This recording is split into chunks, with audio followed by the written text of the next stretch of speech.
Assalomu alaykum, kitobsevar kitobxonlar. Ohangaron shahar axborot kutubxona markazi sizlarga chet el yozuvchisi Nikolay Gogolning Qadimgi zamon zamindoshlari nomli kitobini o'qishni tavsiya etadi. Stipen shoh zaminida ikki botir yashagan edi. Ivan bilan Petro.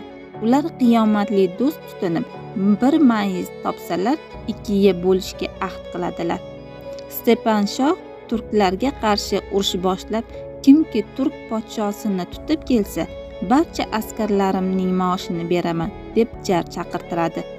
Ikki do'st dushman podshosini tutib kelishga ahd qiladilar. Lekin aziz kitobxonlar, davomi va oxiri nima bo'lar ekan deb qiziqyapsizmi? O'qishni xohlayapsizmi? U holda Ohangaron shahar axborot kutubxona markaziga tashrif buyuring.